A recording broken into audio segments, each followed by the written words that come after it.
แล้วเพิ่นว่าดิเนื้อจังว่าดินสูงคอยสาวนางโอยจังสองแล้วเห็นละตะกูเพิ่นกายเห็นละแต่เป็นขันเพิ่นพายบาดว่าสู่อีน้องบาดว่าเป็นกันอีน้องไปยืนจ้อง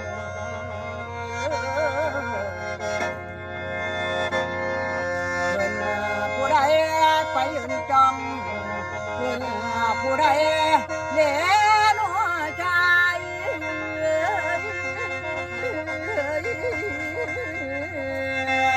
โอ้ยนะโอ้ยน้อง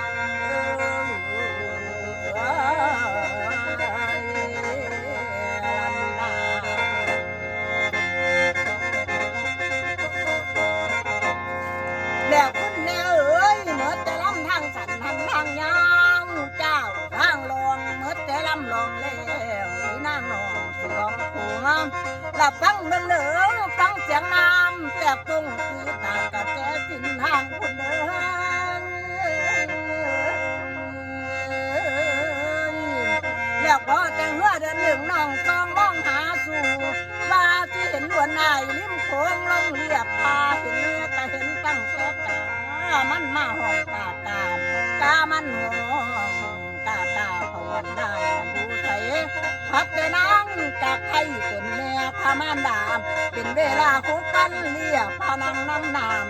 ฟังยินเสียงเมื่อถามตัดจองก้องสนั่นจากกลางคืนกลางวันแม่น้ำหันเจ้ายังเอาไว้เป็นนางเมื่อ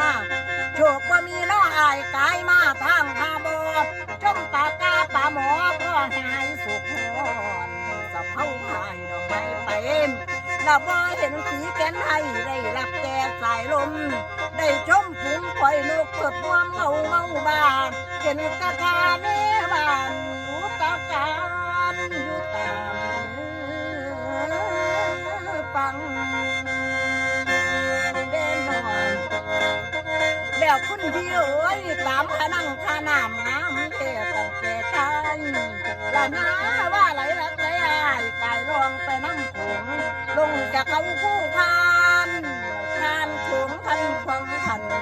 อาบก็จันใจโอเด่นน้อยได้พา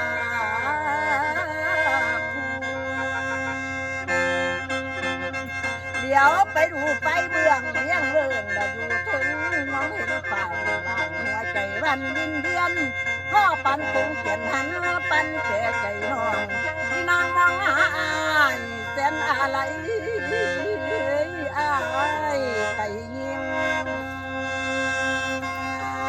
แล้วกูสีกับตะนาคตั้งอยู่รอตะลิงน้ำขับเข้าไทยดอกไม้ไผ่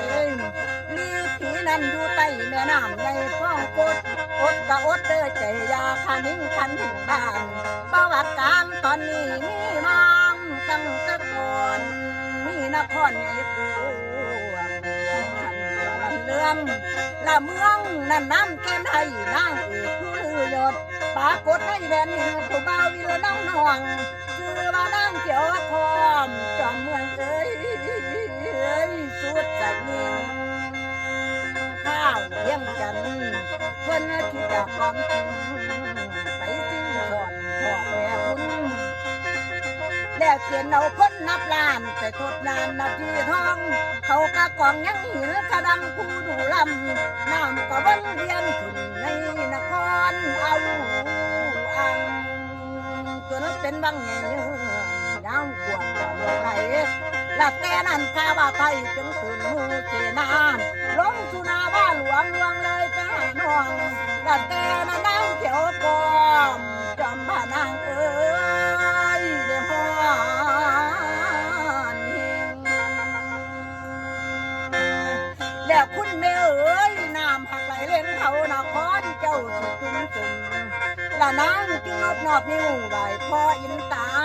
อินจึงแฝงเป็นเรียงแรกละวงวันหลอมเขาจังหอมน้ำใบบาผู้เวียงเหียบเสือแต่นั้น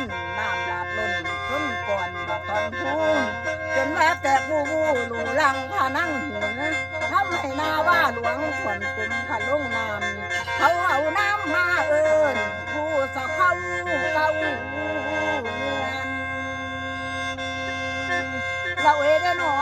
จนว่าผู้ทดน้ำอยู่ทางกำบอกมีเพียเพราะว่าตั้งแต่กี่ผู้มันขาดเป็นดังเดี๋ยวนี้ยังมีเลือดญาติขามคนยานเมื่อพี่หันเดินขามตามแต่เจอบ่ได้ยังบ่พบมันสู้แล้วบาแปนแล้วสังเวียนนั่งกะจังกลับทุแค่แนนเก่าเมืองกอขอให้พี่ขอนั่งคานจงโปรดปานนอปางนี้